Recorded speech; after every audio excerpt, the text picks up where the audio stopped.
2 Corintios capítulo 1 y los versículos del 3 al 5. Segundo libro de Corintios, segunda carta a los Corintios, capítulo 1, versículos 3 al 5. Vamos a estar continuando con las predicaciones a través de los libros de la Biblia, a través de la Biblia. En esta ocasión nos toca predicar en base al libro de 2 Corintios. 2 Corintios 1, 3 al 5. Bendito sea el Dios y Padre de nuestro Señor Jesucristo, Padre de misericordias y Dios de toda consolación, el cual nos consuela en todas nuestras tribulaciones, para que podamos también nosotros consolar a los que están en cualquier tribulación por medio de la consolación con que nosotros somos consolados por Dios. Esta noche queremos predicar un mensaje titulado Confortados en Cristo. Ya hemos visto, ¿verdad?, basado en el libro de Romanos, justos en Cristo. El cristiano ha sido justificado por la gracia de Dios. Somos justos delante de Dios. Luego vimos que somos, ¿verdad?, santos en Cristo. Y hoy vamos a ver que en Cristo somos confortados. Vamos a orar. Dios bueno y Padre celestial, gracias, Señor, por el hermoso tiempo que tú nos permites pasar aquí en tu casa. No anhelamos estar en otro lugar que no sea en tu presencia, estar en esta reunión de santos, adorándote, alabándote, Señor, bendiciendo tu nombre, Señor, siendo motivado, siendo estimulado al amor a ti y a las buenas obras. Y ahora, Padre celestial, queremos que tu santa palabra, tu Santo Espíritu, use tu santa palabra para obrar con poder en nuestras vidas y ayudarnos a entender tu amor, entender tu voluntad para nuestras vidas, entender todo lo que tú quieres hacer en nosotros y estás haciendo en nosotros, para que salgamos de aquí motivados, animados en Cristo. Te lo proclamamos en el nombre de Jesús. Amén. Pueden sentarse, hermano. Gracias.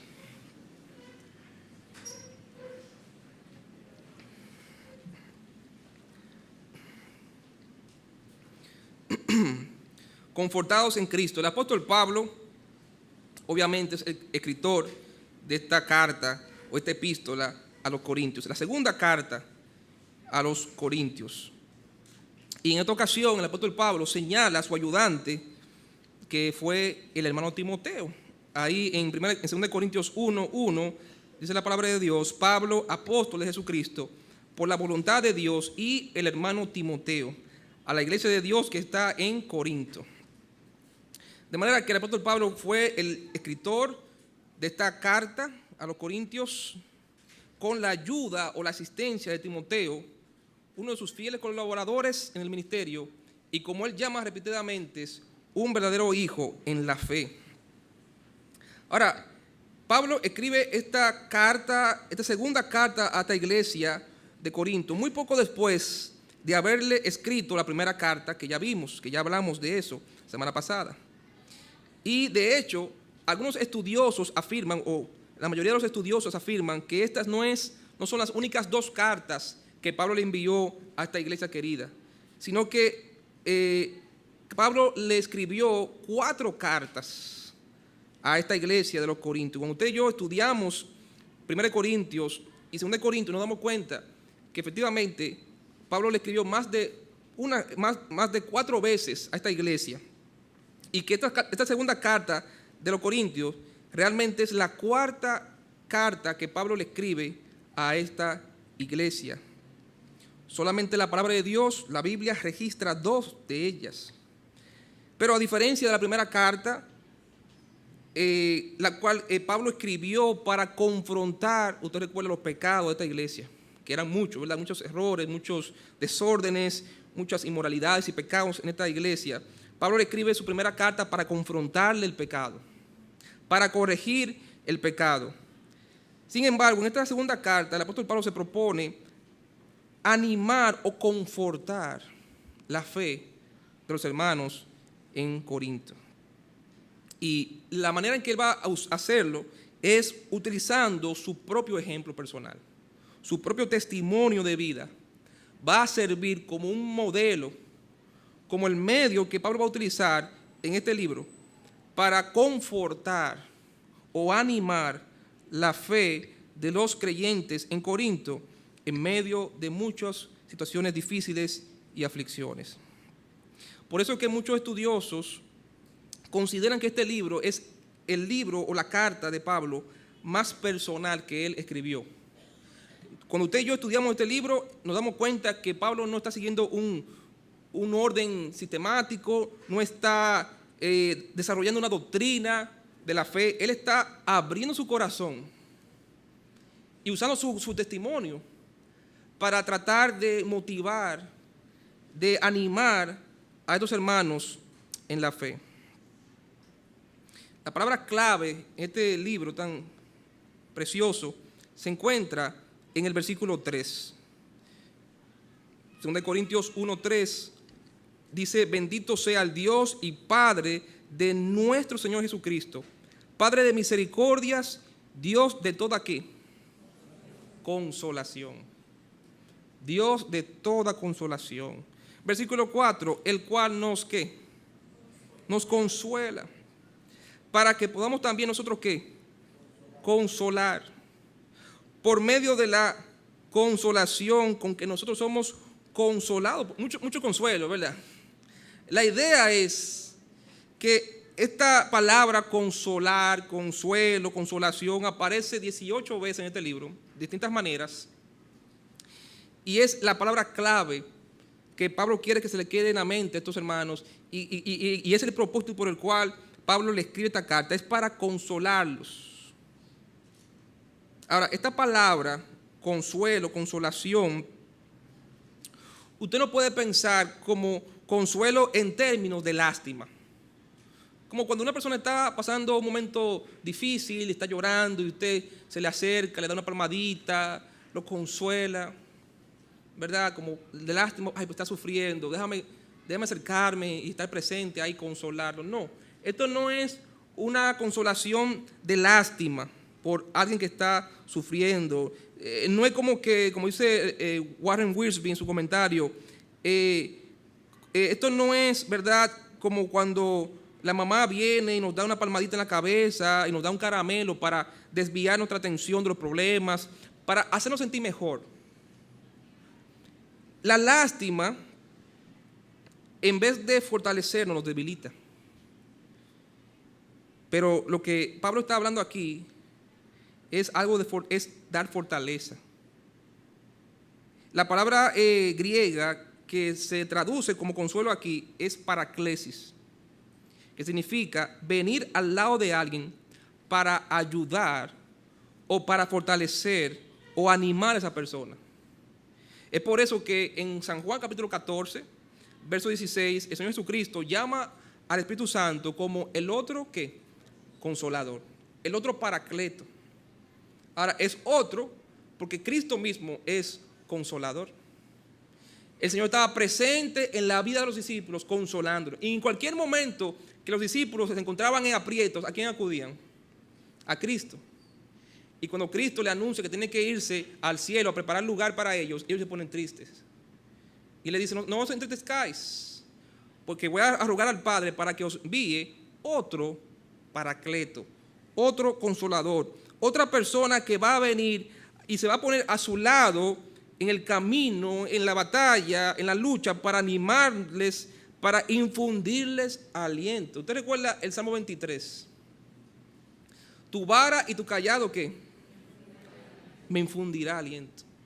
Y en otra ocasión dice, confortarás mi alma. Qué bueno es saber que aún en medio del valle y de sombra de muerte, el Señor está en otro lado, para infundirnos aliento, para inyectarnos vida. Es lo que quiere decir esa frase, inyectarnos vida, reanimarnos.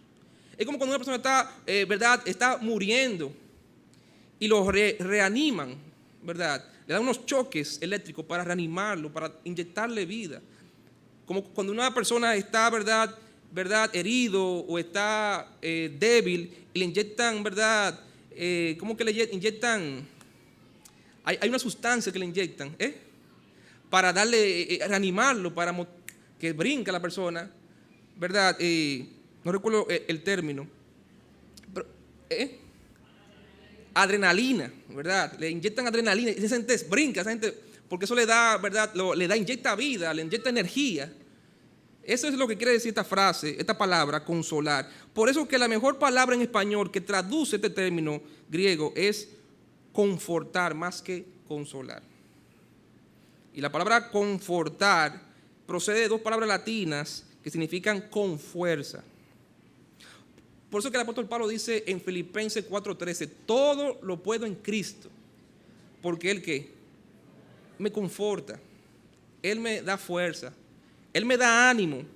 No es que Él viene y me dice, ay, tranquilito, no, Él me da palabras de aliento, Él me da ánimo, Él me inyecta energía para levantarme y seguir adelante. Y hermano, qué bueno que usted y yo en Cristo también somos ¿qué? Confortados. Somos confortados. El Señor nos da ánimo, nos da fuerza. Pero hay que, en primer lugar, entender la realidad del desánimo. Hay que entender la cuestión del desánimo en la vida cristiana. Es una realidad. La Biblia no oculta esta posibilidad de que usted en algún momento en su vida cristiana se sienta desanimado, desalentado o hasta deprimido. Mira lo que dice la palabra de Dios en 1 Corintios, aquí mismo, ¿verdad? En 2 Corintios, capítulo 2, ¿verdad? Versículo 4, dice, porque por la mucha tribulación y angustia del corazón os escribí con muchas lágrimas, no para que fueses contristados, sino para que supieses cuán grande es el amor que os tengo. Pablo estaba escribiendo en un momento muy difícil de su vida, de su ministerio. En un momento quizás donde él se sentía un poco desalentado, desanimado. El gran apóstol Pablo, sí, pero igual que usted y yo, era humano. Y por eso es que este libro nos presenta a un Pablo muy humano, un Pablo como usted y como yo, de carne y hueso. El desánimo, hermano, el desaliento es una realidad en nuestra vida cristiana. Y todos en algún momento vamos a sentir el desánimo. La Biblia habla y presenta de grandes hombres de Dios y mujeres de Dios que en algún momento de su vida sintieron el desánimo. Dígame un ejemplo, por ejemplo. Valga la redundancia, un ejemplo. Elías, ese es el ejemplo más claro que tenemos en la Biblia. Vamos a buscar rápidamente, no vamos a tomar mucho tiempo, pero Primera de Reyes, capítulo 17, es un ejemplo bien conocido que nos ilustra realmente lo que estamos diciendo. Primera de Reyes, el capítulo 17.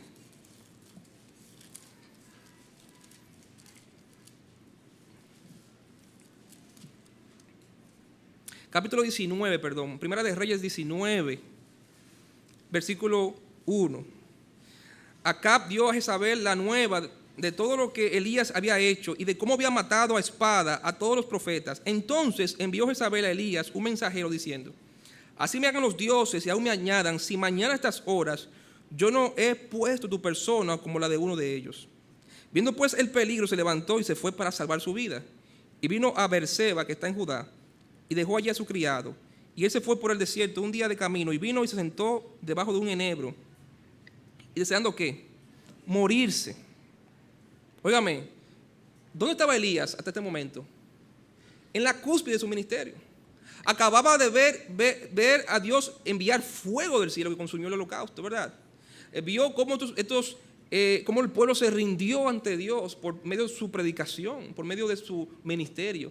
Cómo estos falsos profetas fueron, ¿verdad?, asesinados, cortizados, ¿verdad?, eliminados. Y cómo el pueblo estaba clamando, estaba rendido a Dios. Sin embargo, en medio de toda esta victoria, en su momento más alto, una mujer, ¿verdad?, llamada Jezabel, asustó, hizo temblar al profeta, y el profeta huyó por su vida y se sintió desanimado. Y tan desanimado que deseaba morirse.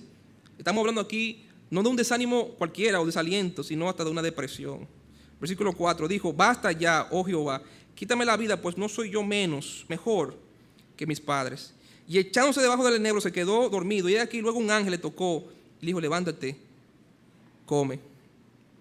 Bueno, qué bueno que en el momento de nuestro más profundo desánimo y desaliento, ahí está el Dios de toda consolación que viene a otro lado, nos da fuerza. Hermano, dice la palabra de Dios que Dios nunca nos va a dejar ser tentados mucho más allá de lo que podamos resistir.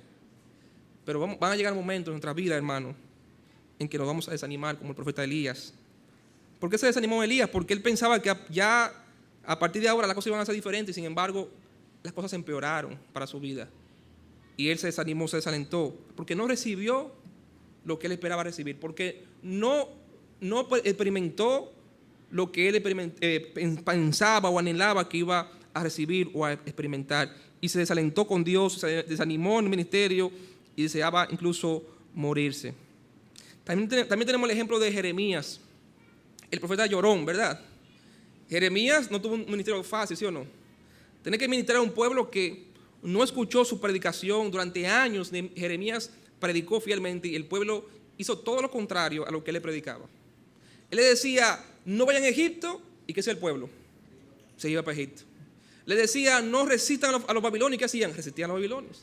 Todo lo que él le dijo que no hicieran, ellos lo hicieron. Imagínense cómo se sentía este profeta. Se sentía derrotado, se sentía decepcionado.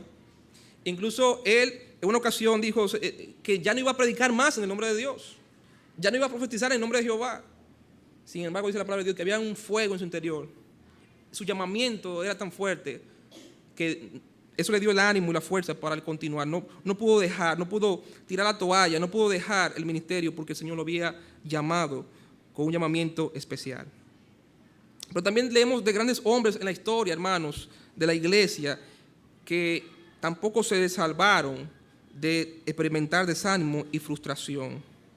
Mira lo que escribió el doctor John Henry Jowett, uno de los grandes predicadores de antaño, de inglés. Él escribió, ¿a ustedes les parece? Le escribió a sus feligreses, ¿a ustedes les parece que no tengo mis altibajos y que disfruto de un constante progreso espiritual con gozo y ecuanimidad ininterrumpida? De ninguna manera, con frecuencia, estoy desalentado por completo y todo parece ser de lo más sombrío. Esas son las palabras de un pastor. A veces la congregación cree que los pastores, ¿verdad?, o los predicadores, o los siervos de Dios, están de victoria en victoria, están en gozoso todo el tiempo, están siempre, como dice este pastor, en un constante progreso espiritual y que no tienen altibajos. Sin embargo, los pastores, los siervos de Dios son humanos, tan humanos como todos los miembros de la congregación. De hecho, Santiago dice de Elías que era un hombre sujeto ¿a qué? A pasiones igual que las nuestras. ¿Y por qué él tiene esa seguridad de decir eso de Elías? Por el ejemplo que ya vimos, que eran gente con pasiones, con sentimientos, igual que usted y que yo. Gente que se cansaba, gente que se frustraba, gente que sentía desánimo, gente que se cansaba. Spurgeon, ¿saben quién era Spurgeon? Ese gran predicador de Londres. Oiga lo que le escribió Spurgeon. Bueno, se dice de él que padecía de frecuentes periodos de depresión fuerte. Oiga, el gran Spurgeon, un hombre usado por Dios grandemente, un hombre que cuando predicaba gente se convertía, era un avivamiento. Dicen los escritores, los estudiosos de su biografía, que era un hombre que por mucho tiempo, con frecuencia, experimentaba depresión y desánimo. De manera que el desánimo, hermano, no perdona a nadie. Todos estamos sujetos en algún momento a desalentarnos. Y es interesante, hermano, notar la progresión del pensamiento de Pablo. En Romanos nos dice que somos justos en Cristo, que ya hemos sido salvos, justificados, perdonados en Cristo. Ahora pues ninguna condenación hay para aquellos que están en Cristo Jesús. Somos justos delante de Dios. En 1 Corintios nos dice que somos santos, que aunque, ¿verdad?, estamos en este mundo rodeados del pecado, hemos sido santificados, hemos sido consagrados a Dios, somos santos delante de Dios. Y Dios nos manda a vivir de acuerdo a la posición que tenemos en Cristo. Somos justos y somos santos. Y el mandato de Dios es, sean santos como yo soy santo, vivan de acuerdo a la posición que ustedes tienen en Cristo. Sin embargo, llegamos a 1 Corintios. Cuando tratamos de luchar, de ser santos, tratamos de hacer lo que a Dios le agrada, hay momentos en el cual vamos a fallar, ¿sí o no? Hay momentos que vamos a fracasar, un fracaso rotundo. Hay batallas que vamos a perder, ¿sí o no? Pero la guerra está ganada. Pero hay batallas que vamos a perder, vamos a tener altas y bajas.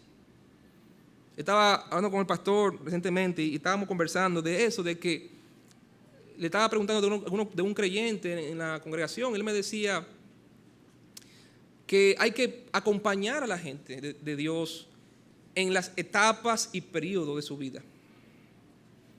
¿Usted entiende eso, hermano? Que todos pasamos por etapas y periodos distintos, de altos y bajos en nuestra vida. Y no quiere decir que no seamos justos, ni salvos, ni santificados. Eso es lo que quiere revelar, que somos humanos. Y como humanos vamos a tener nuestras altas y nuestras bajas. Pero en las bajas, Dios quiere hacerse cercano y confortarnos. Dios dice, yo soy el Dios de toda consolación. Y aunque yo te demando que seas santo y seas perfecto, yo sé que en tus fuerzas tú no lo vas a hacer y que alguna vez vas a fallar, pero como quiera confía, yo estoy aquí a tu lado y te fortalezco y te animo a que siga adelante. Qué bueno es el Señor. Ahora, hermano, ¿cuáles son las causas del desánimo en nuestra vida? ¿Cuáles son algunas de las fuentes de desánimo en nuestras vidas? Según de Corintios, capítulo 2, verso 5, encontramos la primera de ellas. Según de Corintios, capítulo 2, versículo 5. Dice, pero si alguno me ha causado tristeza, no me la ha causado a mí solo, sino en cierto modo, por no exagerar, a todos vosotros. Le basta a tal persona esta reprensión hecha por muchos. Así que, al contrario, vosotros más bien debéis perdonarle y consolarle para que no sea consumido de demasiada tristeza. Por lo cual os ruego que confirméis el amor para con él. Y dice al final, versículo 11, para que Satanás no gane ventaja alguna sobre nosotros, pues no ignoramos sus maquinaciones.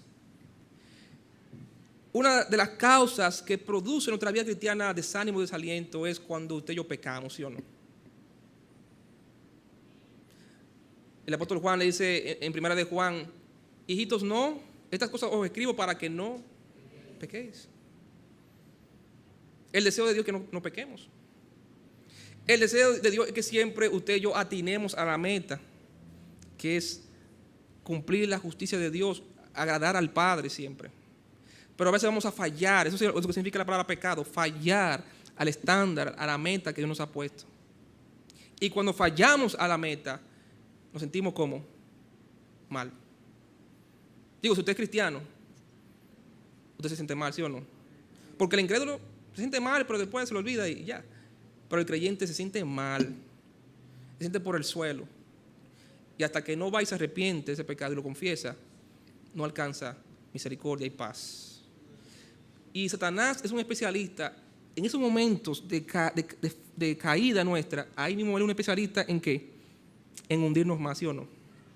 En tratar de ganar alguna ventaja de nuestras faltas y fallas. Y comienza a poner pensamientos desalentadores en nuestras vidas. Satanás hace lo contrario al Señor. En vez de levantarnos, él nos empuja más para abajo y nos pisotea. Pero el Señor siempre nos busca consolarnos, levantarnos. El maligno busca destruirnos, busca bajarnos el ánimo, busca, ¿verdad?, hundirnos más en nuestro pecado. Pero el pecado, hermano, produce desaliento. Produce desaliento. Y hay un ejemplo muy triste en la Biblia de un hombre que experimentó eso en su vida. Mateo capítulo 26, versículo 75. Mateo 26, 75. Encontramos el ejemplo del gran apóstol Pedro. Mateo 26, versículo 69. Mateo 26, 69. Pedro estaba sentado fuera en el patio y se le acercó una criada diciendo, tú también estabas con Jesús el Galileo. Mas él negó delante de todos diciendo, no sé lo que dices. Saliendo él a la puerta, le vio otra y dijo a los que estaban allí, también este estaba con Jesús el Nazareno. Pero él negó otra vez con juramento, no conozco al hombre. Un poco después, acercándose los que por allí estaban, dijeron a Pedro: verdaderamente también tú eres de ellos, porque aún tu manera de hablar te descubre. Entonces él comenzó a maldecir y a jurar: no conozco al hombre, y enseguida cantó el gallo. Entonces Pedro se acordó de las palabras de Jesús, que le había dicho: antes que cante el gallo, me negarás 3 veces. Y saliendo fuera, lloró como amargamente. Qué triste. Un hombre de Dios, pero un hombre pecador, humano, como usted y como yo, en un momento de debilidad le falló al Señor y se sintió triste y lloró amargamente, se sentía desanimado. ¿Cómo sabemos que Pedro estaba desanimado? Por esa falta. Porque cuando él falló y le negó al Señor, en vez de continuar en el ministerio, él volvió atrás. ¿Recuerdan? Él volvió atrás. Y la palabra de Dios nos dice en el libro de San Juan que él volvió a pescar. Él retomó su antiguo oficio de pescador. Y no solamente él, sino como él era un líder, también arrastró a otros discípulos a regresar otra vez atrás y retomar su antiguo oficio de pescador. Pero el Señor se le aparece en San Juan 21. ¿Usted recuerda ese texto? San Juan 21, 15, cuando el Señor le dice a Pedro la pregunta: Pedro, ¿me amas? Ahora, quizá uno pensará: ¿estaba el Señor mortificando a Pedro? ¿Por qué sabía que Pedro le amaba? No. El Señor estaba confirmando su amor a Pedro. Y es lo que Pablo le está diciendo a los corintios: ustedes tienen que perdonar a ese hermano que se ha arrepentido. Recuerden en 1 Corintios que había un creyente en un pecado bien fuerte. Estaba conviviendo con su madrastra. Y bueno, Pablo insta a la iglesia a no tolerar ese pecado, sino a corregir ese pecado y a disciplinar a ese hermano, ponerlo en disciplina.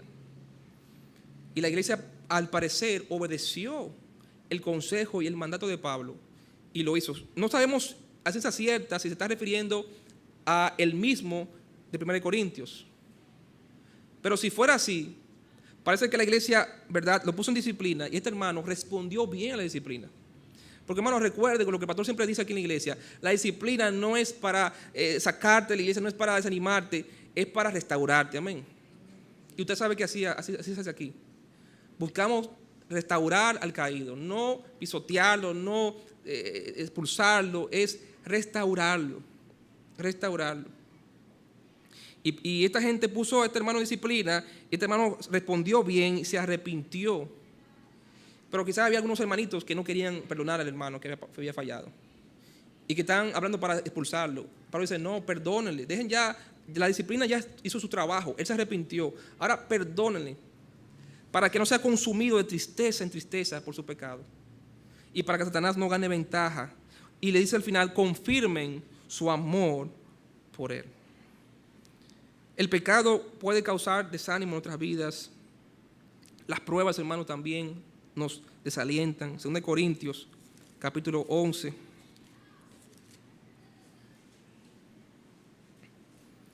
De Corintios, capítulo 11.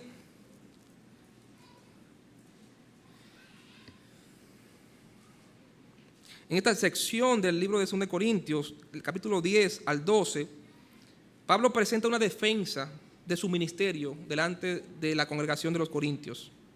Porque había algunas personas en la congregación que estaban poniendo en duda la integridad y la autoridad del apóstol Pablo como ministro del evangelio.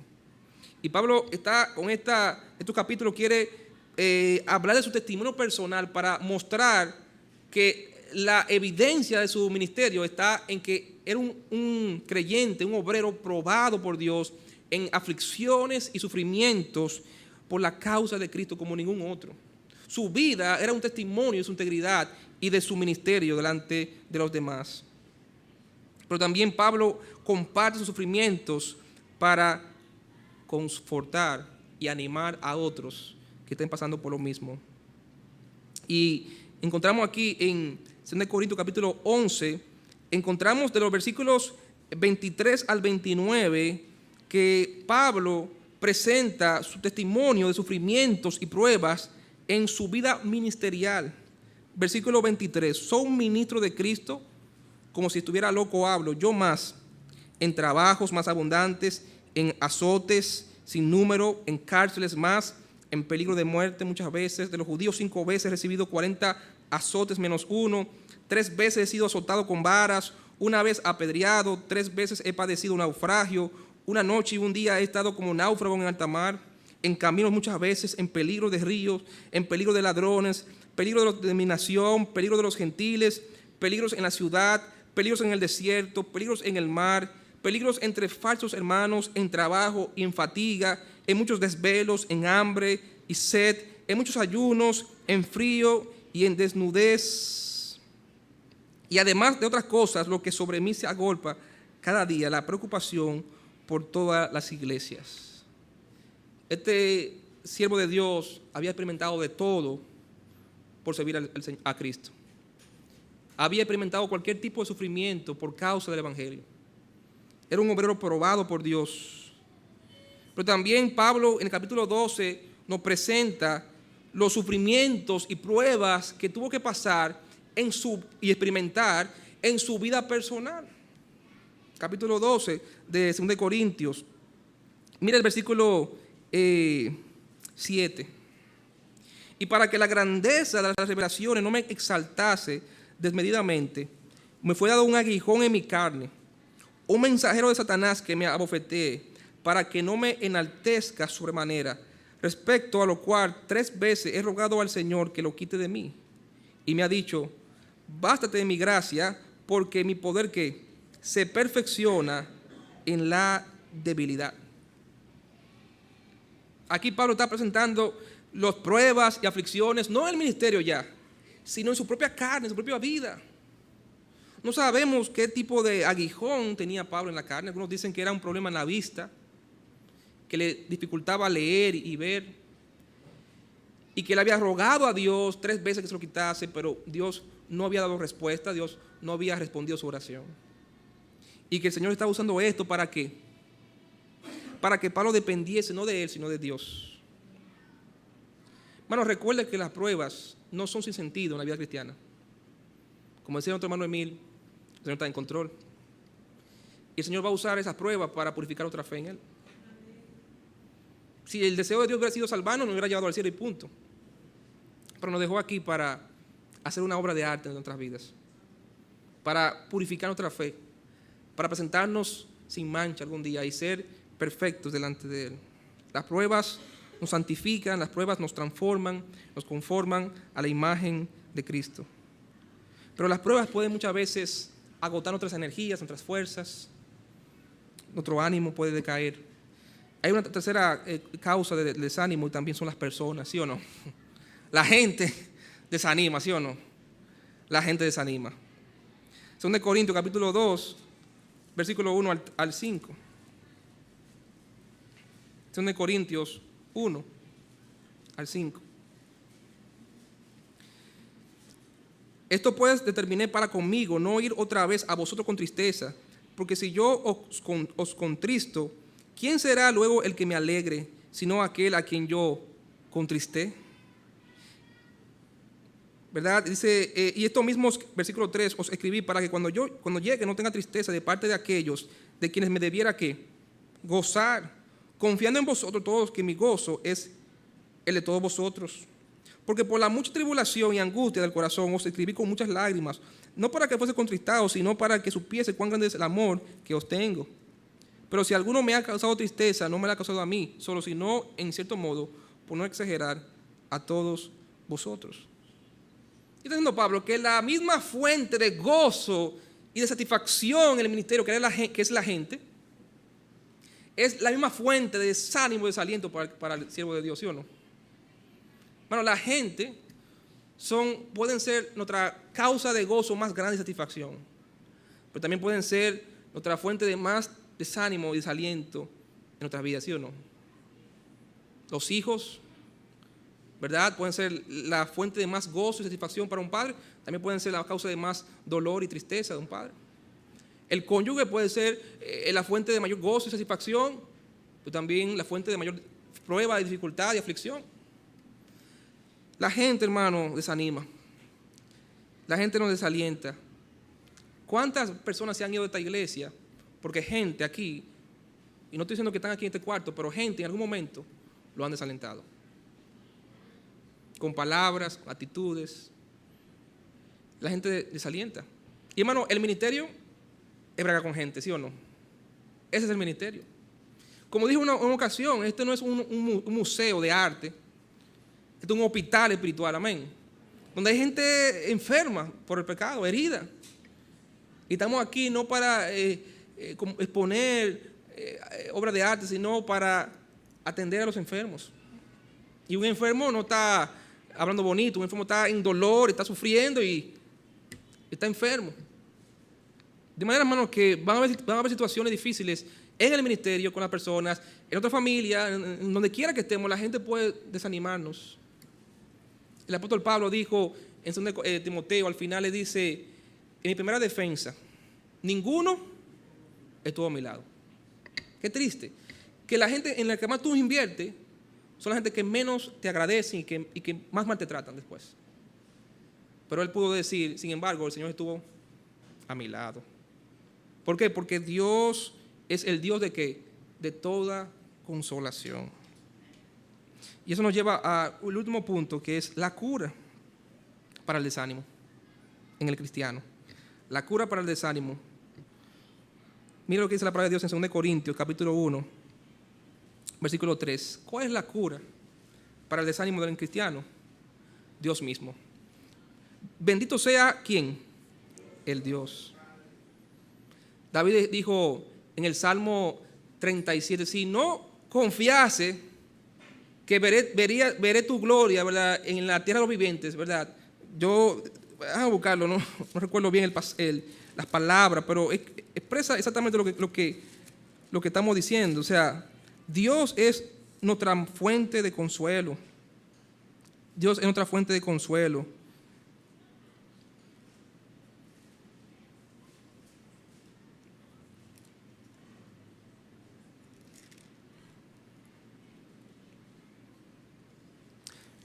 No veo el pasaje, pero la idea es que David dice, hubiera yo desmayado, dice David, si no creyese que hubiese de tu bondad en la tierra de los vivientes. Hubiese yo desmayado.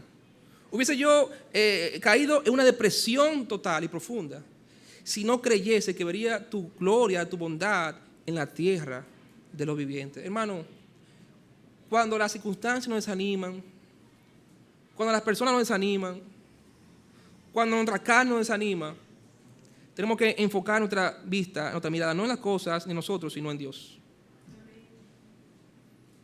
¿Cuándo fue que Elías huyó? Cuando quitó su vista del cielo, del Dios que hizo descender fuego del cielo y comenzó a mirar a la gente a su alrededor. ¿Cuándo fue que Pedro se comenzó a hundir en el mar? Cuando quitó su vista del Salvador, que lo llamó, ven, y comenzó a enfocarse en las circunstancias adversas que le rodeaban.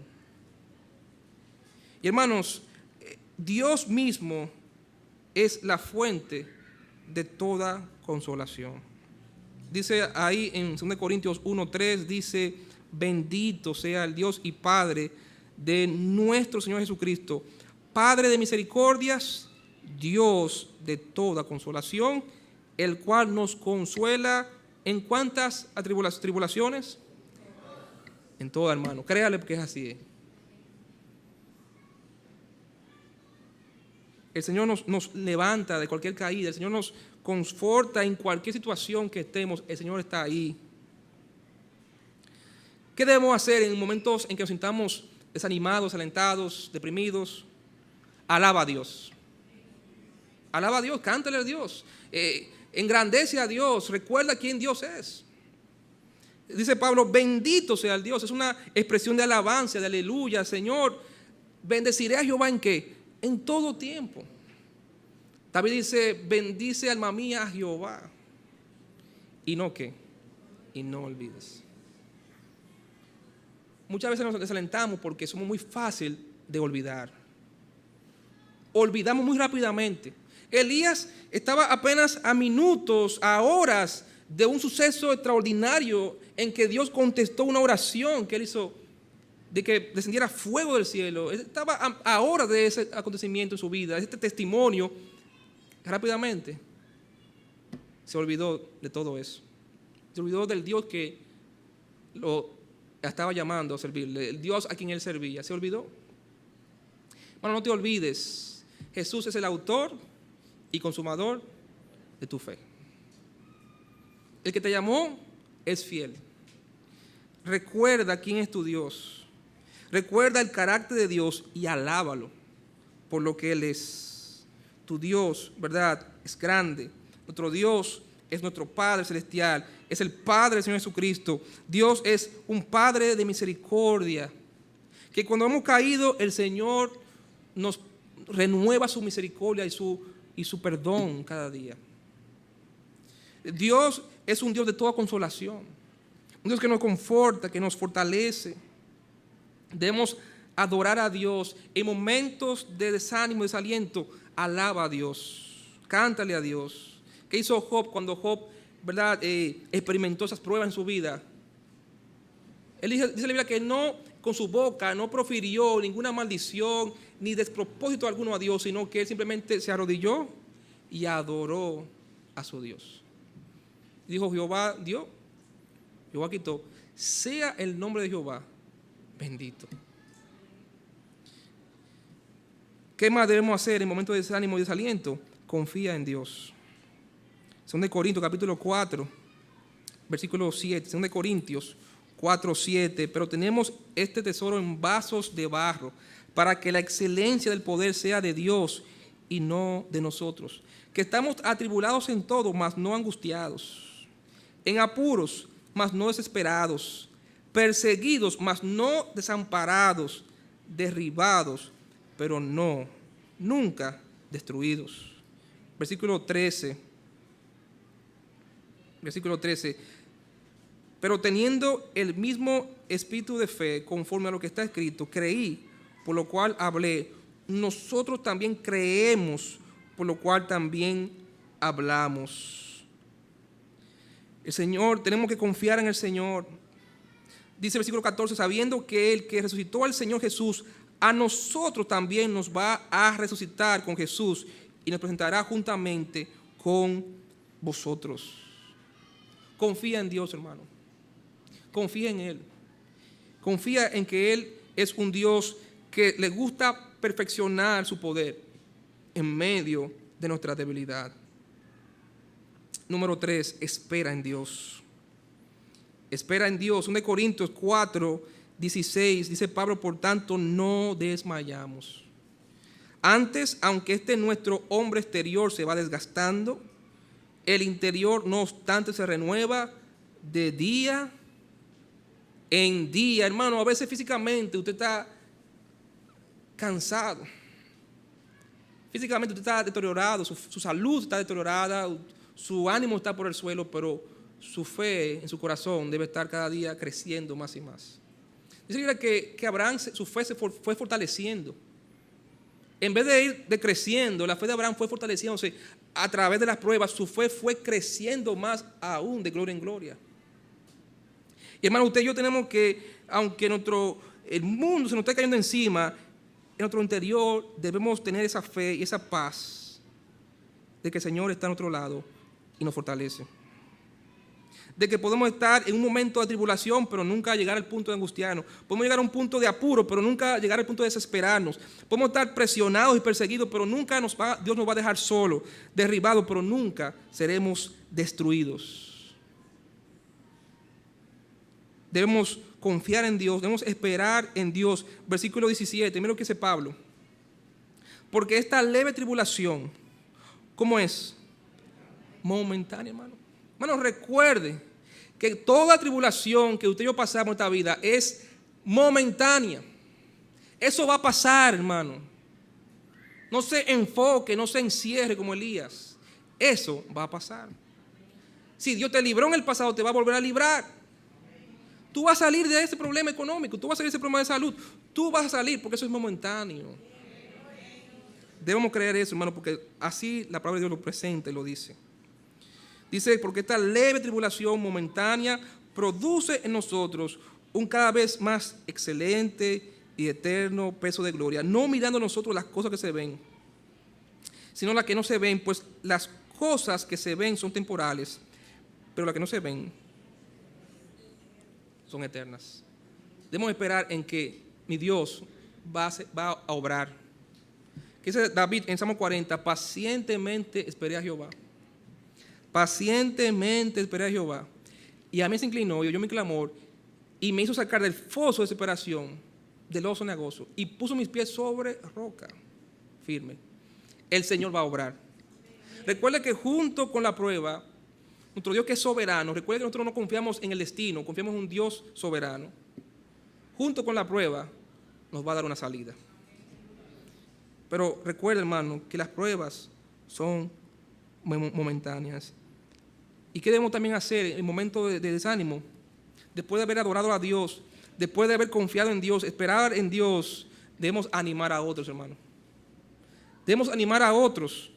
2 Corintios 1:4 dice, el cual nos consuela en todas nuestras tribulaciones, para que podamos también nosotros consolar a los que están en cualquier tribulación por medio de la consolación con que nosotros somos consolados por Dios. ¿Sabe qué tenemos que hacer, hermano? En vez de estar ahí desalentados, pararnos, levantarnos y decir, en nombre de Jesús yo voy a servir a Dios. ¿Cuántos hermanos están en el suelo, es día de predicación, jueves, y dicen, yo no me voy a quedar aquí, yo voy a salir a predicar? Y predicando se le olvida los problemas y todas las cosas que tienen. Y más, Dios le da la solución y ya vienen y resuelven todo. O, yo no voy para la iglesia, estoy desanimado aquí, No, voy para la iglesia, voy a obedecer a Dios. Yo no me voy a dejar vencer por esta prueba. Vienen a la iglesia y Dios obra con poder en la predicación y le da la salida, le da la sabiduría, le fortalece, le conforta y llega a su casa fortalecido y listo para seguir adelante. Hermano, cuando estás desalentado, sirve a Dios, consuela a otros, consuela, anima, conforta a otros. Sí, hermano, el desánimo es una realidad, el desaliento es una posibilidad, pero Dios está a nuestro lado. Él es nuestro Padre Celestial, Él es el Dios de toda misericordia, Él es el Dios de toda consolación, quien nos conforta en todas nuestras tribulaciones. Vamos a orar.